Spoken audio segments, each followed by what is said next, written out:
Thank you. I also just want to give a quick shout out to many of the groups who are in the room who have been doing lots of long-term amazing work in the trans community, like Affinity, like Broadway Youth Center, like Trans Life Center, Chicago House, like Project Fair Chicago. Who else is here?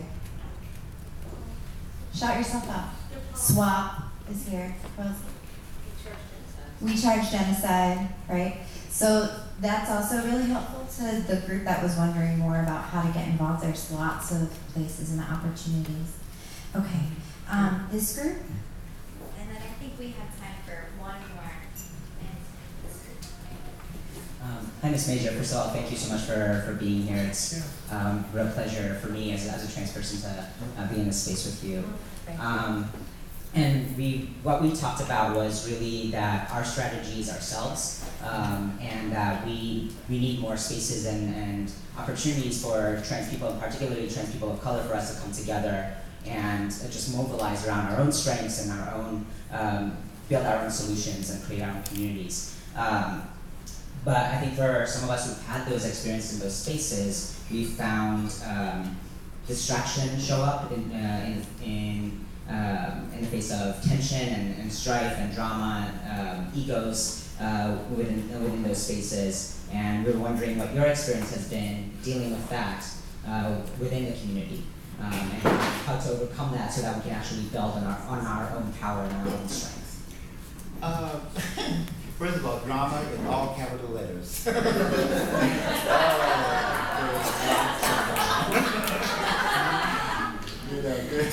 Old as it comes. In doing what you have to do is realize that no matter what you do, it's going to be some. It's like an earring that lost the other one, but you're going to wear this one anyway because you like it. Drama's coming. And you have to deal with it in regards to the girls who are on hormones don't want to deal with the girls who are not on hormones. The girls who have Facebook done don't deal with the girls who haven't had Facebook done.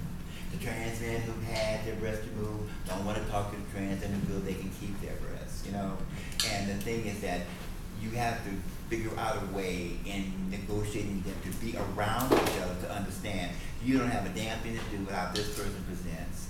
And once they've identified as this, that's who they are. And if you choose to be respected and called she, and you running around here looking like a gorilla, then you need to understand that this person who looks like Hulk wants to be called Tanisha, and get past the bullshit so that you can quell the drama, When Mary J. Blige came up with that song, No More Drama, child, I had to get out my car and dance.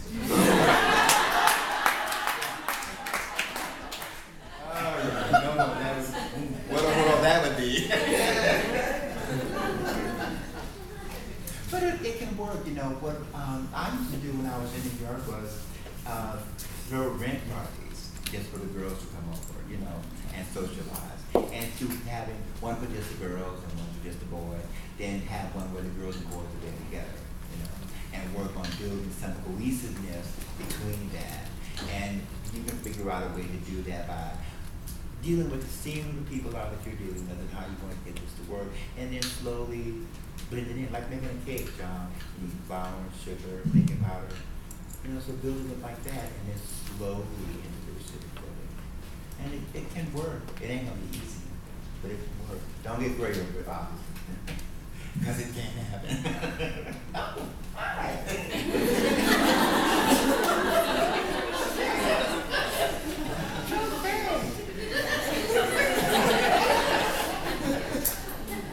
Okay, last question.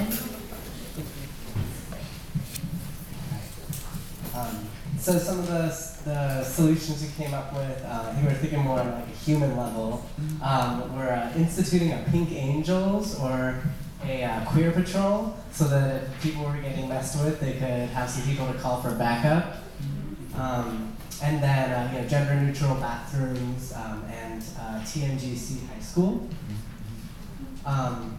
And then the question we had is, we're people who have worked with a lot of trans youth and street-based youth, and so we're really inspired by the fact that you started your activism young in your life and that you've continued. So how do you see intergenerational networks of support working within an organizing community, and what are some of the barriers maybe to building those, and how can we be better at taking that, retaining that knowledge that we have as a community and passing it forward and respecting everyone in that process? Oh, okay. One of the things that winds up happening in doing that kind of stuff is if you get involved with someone who says that they agree with what your politics are and wants to accomplish some of the things that you believe in, hold them to task. And if they don't do it, leave.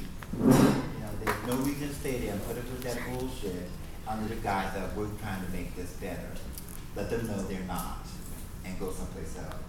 And work with whomever, because in the beginning I started off working with the Mass Jane Society, which was a big joke. They were attempting at that time, this is 59, 58 around there. I was a mere child. And in doing that, what they wanted to do was they wanted all the lesbians to wear dresses, to be equal to whatever the straight society is. And they put all the queens in little suits. If you have ever seen a bunch of football players in 3-inch heels, a A-line skirt, and a low-cut blouse, you haven't lived. They walked around there like it was 4th and down, And this group felt as if this was going to make a difference and have things change. That's not how you go about it.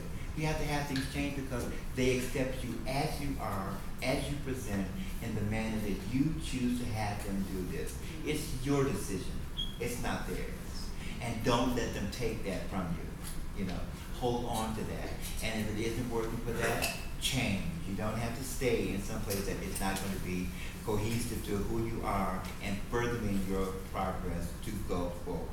You don't have to go to that. You can leave that. And in figuring out how to be respectful to other groups or people in that regard, it's simply get to talk to them. Get to know who they are and what they are working with. So that you're not working with somebody who doesn't understand that 1 and 1 is 2 and not 11. That can be a big difference if you're talking to somebody. You're trying to get them on the same page as you are in regard to respecting another culture, respecting another people. And so, and in this America, it's been like that from the beginning. Oh, they didn't like the Irish. Oh, they didn't like the Italians. Oh, they don't like this. They don't like shit. And that's fine, fuck you. I don't have time for your bullshit either. I have to live my life, do my thing, get my car, a vintage, it's gotta be 77, 76, 69, somewhere around there, and live my life comfortably, as we all can. It's just a matter of setting apart to do it and taking the time to do it regardless of the fact that you want to get by pursuing that. Okay? Yeah. Cool.